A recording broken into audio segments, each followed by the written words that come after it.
Good morning. My name is Shilpa Kakkar. I am from M.B. Patel English Medium Secondary and Higher Secondary School. Today we are going to discuss second chapter of history. The name of the chapter is Late 18th Century India and the Struggle for Power. 18th century, seeing the momentous changes in India. After the death of Aurangzeb in 1707, there were no powerful rulers who can ascend the throne and take the charge of the vast empire. Mughal Empire was very strong and very powerful till the ruler Aurangzeb. He was very powerful, intelligent and strong ruler who kept the entire India intact. But after his death in 1707, this powerful empire disintegrated as there were no worthy successors and the rulers who could rule the powerful empire. Because of that, it started disintegrating. Big and small kingdoms established, and there started the struggle amongst them. Between them, they were struggling for the power. Different kingdoms came up. For example, Maratha, Mysore, Hyderabad, Bengal. These were the major kingdoms which came up after the death of Aurangzeb, as there were no successors.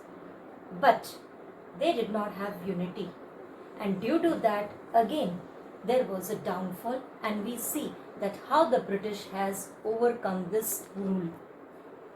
Britain, by that time, developed political supremacy all over the world.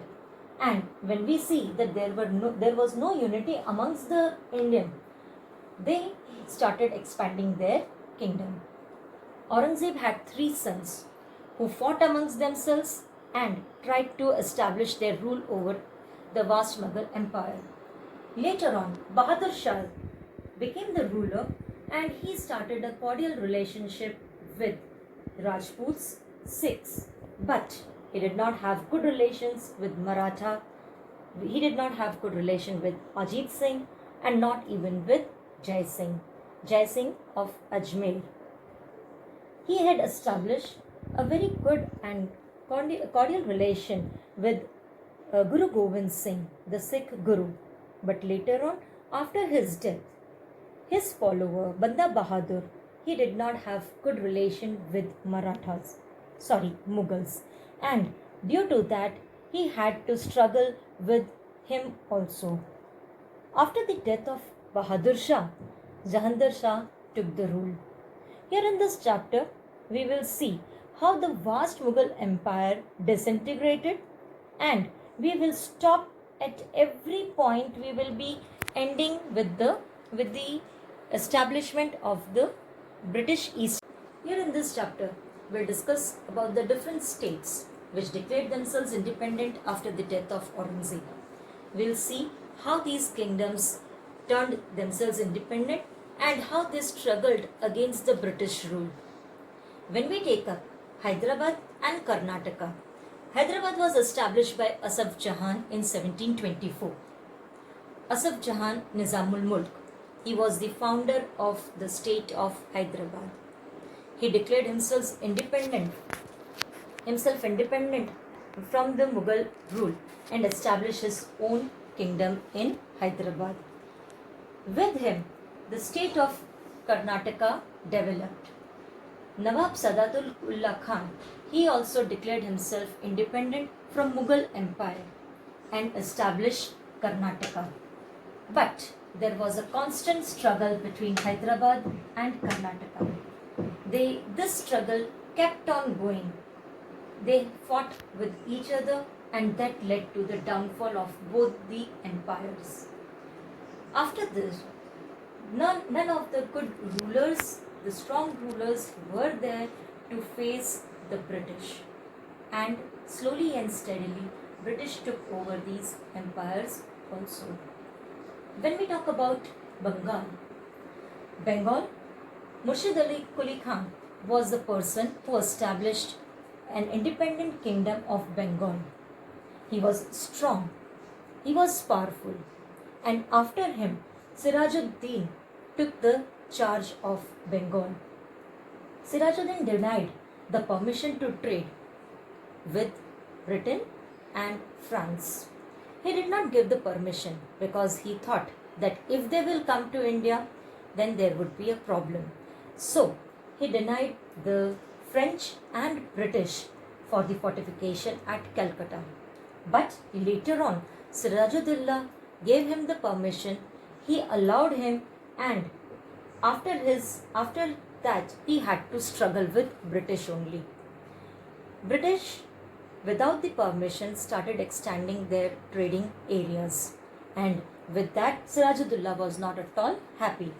He tried to stop British, but he could not, and later on that resulted in the Battle of Plassey in 1757.